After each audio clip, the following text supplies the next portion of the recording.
So this video was actually requested by one of our subscribers, and they wanted to know what the best winger build is for FIFA 23 Pro Clubs when you've reached max level in the game. And we did cover right mid and left mid if you want to check that video out, but we haven't actually covered the actual wingers. So we did make a specific build based off of left and right wing. Let's get straight into it. Now, if you do enjoy this style of content, don't forget to subscribe, of course, but let's get straight into this. Now, when it comes to player profile, you can make some slight adjustments, and that kind of goes throughout the whole of this video. There's some tweaks you can make here and there to suit your playstyle a bit more, but I'm just going to give you the kind of main guidelines you should follow to basically make the best meta wingers, because there is a specific meta in this game that works really well, and I'll explain what that is as we get through it. So, first of all, you do want to make sure that if you're choosing a right winger, you are right-footed. Unlike the previous FIFA where finesse shots were absolutely broken, you want to make sure you're actually using your outside foot in this game. You want to be crossing the ball quite a lot, and on top of that, the Trivela shots are pretty broken in this game, so you want to make sure you're doing that instead of finesse shotting now. So again, we'll explain that as we get through it. So you want to be right wing. In terms of height, you want to be around 5'7" is pretty good, 5'8" is pretty good, 5'9", 5'10". Anything above 5'10", I just wouldn't really recommend it. Now, I know people are choosing lengthy builds, so if you want to basically be a striker on the wing, you could definitely do that, but we do have a striker video already on the channel. Obviously, that will work depending on your kind of play style of your team, but we're talking about actual wingers here. So I think 5'8" is a perfect kind of height. This is about the same height as like Rodrigo, Ansu Fati. We're talking about Vinny Jr., players like that. And those are the best players for kind of like wing play. We're also talking about like Luis Diaz and Rafinha, all the players that feel really, really good inside FIFA 23 when it comes to Ultimate Team. When it comes to weight as well, I think anything above 125 and between maybe 125 and 140 pounds is the best place to be for a winger. Anything above that, you're pretty on the fat end, to be honest, I'm not gonna lie, which you don't really want to be there because you're going to really struggle to kind of dribble past players, and that is a super important part of being a winger in this game. You're going to need to dribble past those fullbacks, especially with people playing 5-backs or even people dropping between the defenders and stuff like that. So just make sure you do have good dribbling capabilities and make sure your weight is not ridiculously high.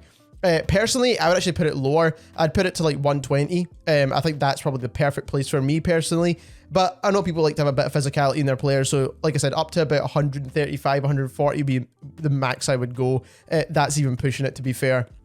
So when it comes to perks here, this is a pretty easy one. You want to make sure you've got Skilled Dribbler. It's probably one of the best perks in the game right now by far. So you want to make sure you're assisting that dribbling as much as possible, even though they did buff the dribbling a little bit since the last time we made a couple of videos here.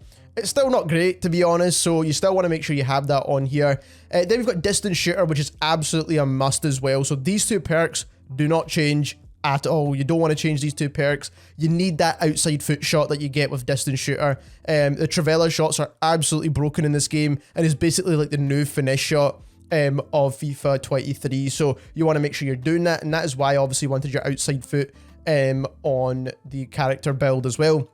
When it comes to the third perk, you could choose Tireless Runner, you could choose the Threaded Pass, you could choose like Ball Winner as well. That'd be a pretty solid choice. There's quite a lot of options here. You could choose whatever you want, really, to be honest. You can even choose Poacher when you are inside the box, but personally, I just like to have as much stamina as possible to last the full game. So that's why I like Tireless Runner. But again, like I said, for the last perk, you can choose whatever you want, really, to be honest. Then when it comes to the actual skill tree, the main part, obviously, of this video, when it comes to strength, it's not super important, but we are going to put a couple of skill points just to make sure we don't get bumbled off the ball. That is kind of like the only reason. You don't really need like insane strength in this game, especially if your dribbling is on point. So just make sure you've got good dribbling. You don't need to worry about this too much. When it comes to reactions, you definitely want to have that on there, but the main reason why we're choosing acrobatic is to get the stamina.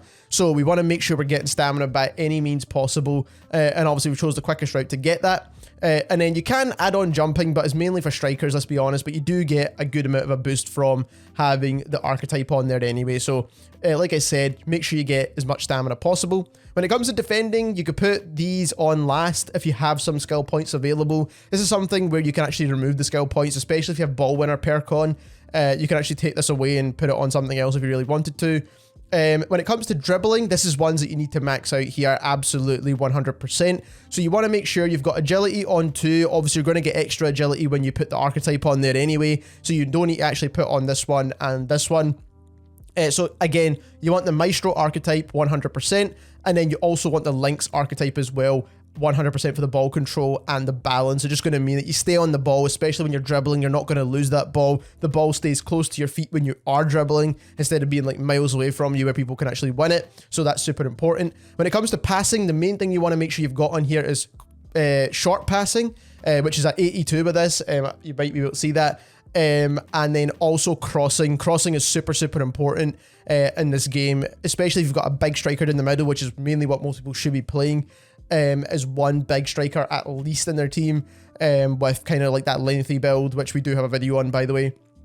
But again, so you're able to cross into your striker. You want to make sure you've got the crossing on point here. You don't need like the archetype for this, let's be perfectly honest, because you shouldn't really need to cross like all the time. You've got fullbacks that do that as well. And you've got AI that can be crossing in for you as well. So just make sure you do have a bit of crossing on your character. Short passing, super, super important, especially when you're trying to play down the middle. If you're trying to put any through balls through the middle as well, especially considering through balls are so hard to do in this game for some reason. So just overall, make sure the short passing's there. And long passing is mainly for midfielders, so I wouldn't really worry too much about that one. When it comes to shooting, shot power is absolutely super important. Make sure you've got shot power on there. Not only that, you get 4-star weak foot, so you might as well do it. And make sure you get the shot power up as much as possible, especially for the power shots, but not only for that, also for the Trivela shots that you will be having to do throughout the game. So make sure you have shot power kind of maxed out as much as possible. Then you do want to have the finisher archetype, but you want to do it this way. You want to do it all the way down the left-hand side for long shots, and then you also want to have the finishing on there as well. Now, you don't need 5-star weak foot. You do not need it at all, especially if you're a winger. Maybe for your striker, you could have 5-star weak foot, but I don't think you need it for your wingers at all. Like I said, Trivela shots are way more powerful than the finesse shots on your inside foot. Plus, you've already got distance shooter on there as well. Then when it comes to pace, max that out as much as you possibly can. Super, super important. And that is the best build when it comes to a winger, hands down. If you enjoyed this video, don't forget to subscribe. Like I said, we'll be making more Pro Clubs content, and thank you very much for watching.